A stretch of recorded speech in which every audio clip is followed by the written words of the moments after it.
Hello students, I am Nalini सेठ। आज हम रचना प्रसून क्लास 4th का चैप्टर 14 विराम चिन्ह यानी कि पंक्चुएशन मार्क्स पढ़ेंगे। ओके, हम इसको रीड करते हैं और फिर इसको समझते हैं। ठीक है, जब हम बातचीत करते हैं तो अपनी बात को अच्छी तरह से समझाने के लिए बीच बीच में रुकते हैं। जब हम किसी से आपस में बात करते हैं तो अपनी बात को एक दूसरे को समझाने के लिए हम क्या करते हैं, बीच बीच में रुक जाते हैं। इस रुकावट को ही विराम कहते हैं, यानी कि हमने अपनी बात को विराम दे दिया, हम रुक गए, तो इसको हम क्या कहते हैं, विराम कहते हैं।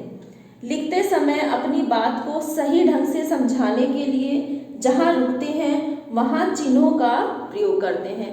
बोलते हुए हम रुक जाते हैं तो उसको मतलब हमने अपने बात को विराम दे दिया, लेकिन जब लिखते समय हम रुकते हैं तो हम उस रुकावट को प्रकट करने के लिए हमें क्या करना पड़ता है, वहाँ पर कुछ चिन्हों का प्रयोग करते हैं और सही अपनी बात को समझाने के लिए रुकते हैं और कुछ चिन्हों का प्रयोग करते हैं। इन चिन्हों को ही विराम चिन्ह कहते हैं। ठीक है, समझ आया बच्चों आपको? लिखते समय जब हम अपने बात को सही ढंग से समझाने के लिए जहाँ पर हम रुकते हैं, वहाँ अपनी बात को समझाने के लिए जहाँ हम रुकते हैं तो हमें वहाँ पर क्या करते हैं, हम कुछ चिन्हों का प्रयोग करते हैं और उन्हीं चिन्हों को हम क्या कहते हैं, विराम चिन्ह कहते हैं। ठीक है, तो अपनी बात अथवा विचार का आशय स्पष्ट करने के लिए लिखते समय जो चिन्ह लगाए जाते हैं उन्हें विराम चिन्ह कहते हैं। ठीक है, अपनी बात अथवा विचार का आशय स्पष्ट करने के लिए, यानी कि अपनी बात या फिर जो हमारा विचार है उसका आशय स्पष्ट करने के लिए, मतलब उसको समझाने के लिए हम क्या करते हैं, जो चिन्ह लगाए जाते हैं उन्हें विराम चिन्ह कहते हैं। जैसे जाओ मत कौमा बातें करो और जाओ मत बातें करो। देखो यहाँ पर एक सेंटेंस है, दो सेंटेंस है एक्चुअली, जाओ मत, यहाँ पर कॉमा लगा दिया, बातें करो। ठीक है, और यहाँ पर क्या आया, सेकंड सेंटेंस में जाओ के बाद हमने कॉमा लगाया, मत बातें करो। ठीक है, मत बातें करो। तो देखो एक कॉमे का प्लेस हमने चेंज कर दिया तो उससे क्या हुआ, पूरे सेंटेंस का मीनिंग ही चेंज हो गया।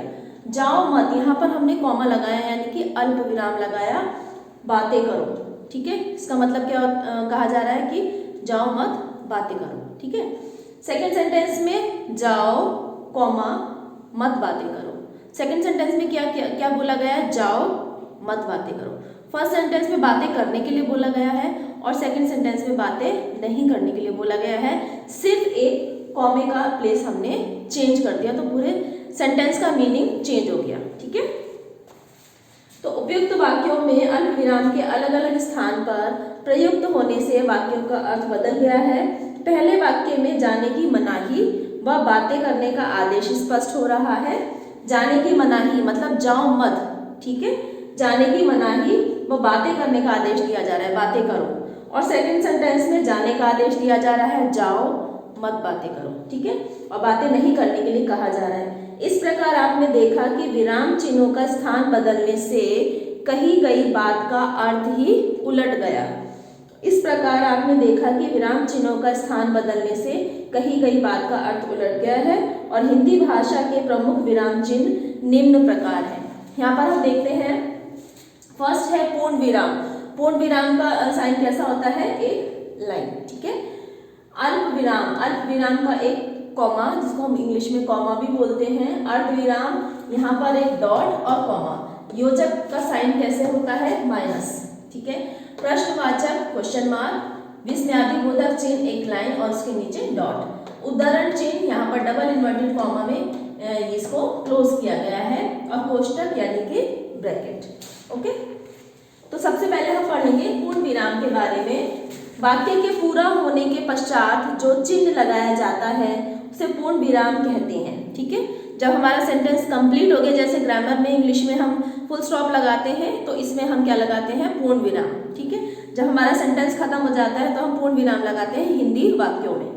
इसका प्रयोग वाक्य के अंत में किया जाता है, जैसे एग्जाम्पल दिया हुआ है, फूल खिलता है और माली पौधों को पानी दे रहा है। इसके बाद दोनों सेंटेंसेस के कंप्लीट होने के बाद हमने पूर्ण विराम लगा दिया है।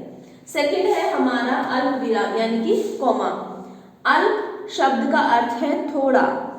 बोलते समय जब थोड़ी देर के लिए रुकना होता है तब अल्प विराम चिन्ह का प्रयोग करते हैं, और इस चिन्ह का प्रयोग वाक्य में एक ही वर्ग के अनेक शब्द आने पर, मतलब एक ही कैटेगरी के जब अलग अलग शब्द आते हैं तो उनको अलग करने के लिए या फिर उपवाक्यों को अलग करने के लिए इनका प्रयोग किया जाता है। उसको हम एक एग्जाम्पल से समझते हैं। पेड़ों से हमें बहुत सारी चीजें मिलती हैं, ठीक है।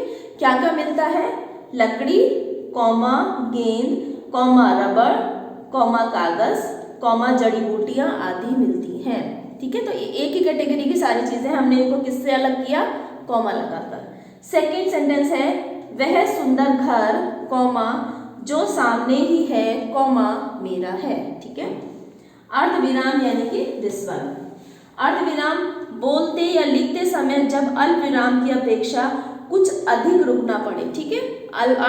अल्प विराम में तो हम थोड़ा रुकते हैं, लेकिन जब बोलते समय हमें अल्प विराम से थोड़ा सा ज्यादा रुकना पड़ता है तो वहां पर हम अर्धविराम का प्रयोग करते हैं।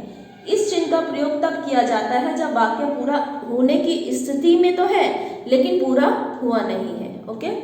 जैसे बच्चा रोता रहा, अभी वाक्य पूरा हुआ नहीं है। माँ सोती रही, तुमने खाना खाया, अर्धविराम, बातें की और चल भी दिए, ओके। योजक का साइन कैसे होता है? माइनस की तरह। दो शब्दों को जोड़ने के लिए योजक चिन्ह का प्रयोग किया जाता है। जहां पर दो शब्दों को जोड़ना होता है वहां हम योजक चिन्ह का प्रयोग करते हैं। जैसे यह दोनों शब्दों के मध्य में लगाया जाता है, जैसे सुबह शाम, सुबह और शाम के बीच में लगा दिया। चाल ढाल, चाल और ढाल के बीच में लगाया। दिन रात, दिन योजक साइन रात, ठीक है। प्रार्थना पत्र, प्रार्थना डैश पत्र। तो अब देखेंगे हम प्रश्नवाचक चिन्ह। प्रश्नवाचक चिन्ह ये वाला क्वेश्चन मार्क। प्रश्न पूछने वाले वाक्यों के अंत में प्रश्नवाचक चिन्ह का प्रयोग किया जाता है। जिन सेंटेंसेस में एक क्वेश्चन पूछा जाता है, प्रश्न पूछा जाता है, उनके लास्ट में हम क्वेश्चन मार्क लगा देते हैं, ठीक है। जैसे रवि क्या कर रहा है, लास्ट में क्या लगाया हमने? प्रश्नवाचक चिन्ह।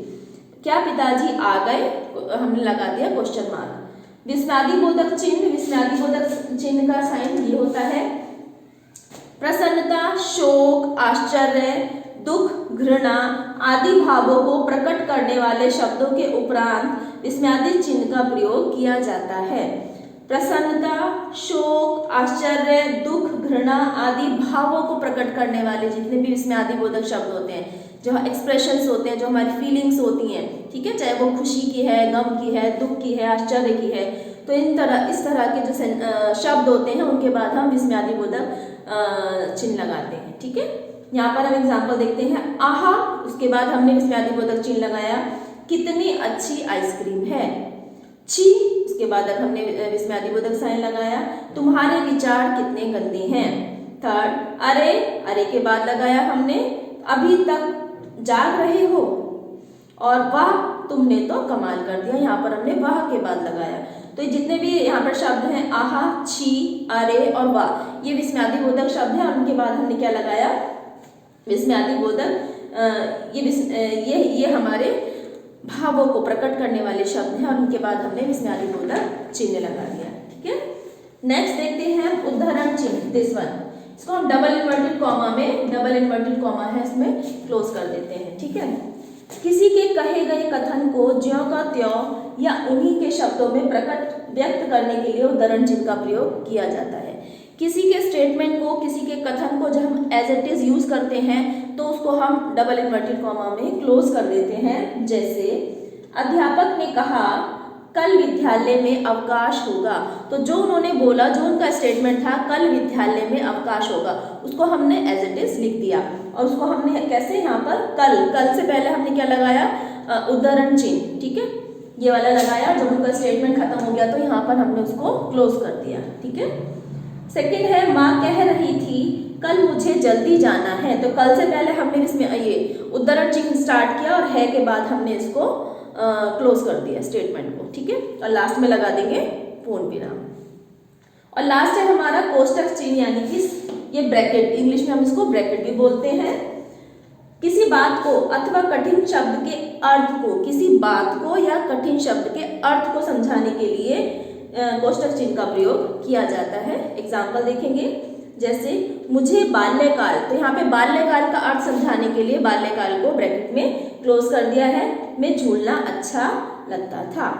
और रावण जोर से, ठीक है, कैसे बोला वो, जोर से, उसको हमने ब्रैकेट में बंद किया कोष्टक में, मैं लंकापति हूँ, ठीक है। और यहाँ पर हमने मैं लंकापति हूँ उसके उद्धरण चिन्ह में उसको डबल इन्वर्टेड कॉमा में उसके स्टेटमेंट को क्लोज कर दिया, ठीक है।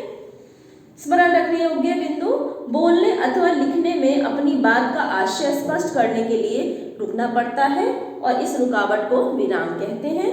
लिखते समय इस विराम को व्यक्त करने के लिए जिन चिन्हों का प्रयोग किया जाता है उन्हें विराम चिन्ह कहते हैं और विराम चिन्हों का प्रयोग सावधानी पूर्वक करना चाहिए, ठीक है। बच्चा आपको ये चैप्टर क्लियर हो गया होगा, ठीक है। आप इसको ध्यान से रीड करिए, समझिए, ठीक है। इसकी एक्सरसाइजेज और क्वेश्चन आंसर्स हम नेक्स्ट वीडियो में कवर करेंगे। Thank you so much.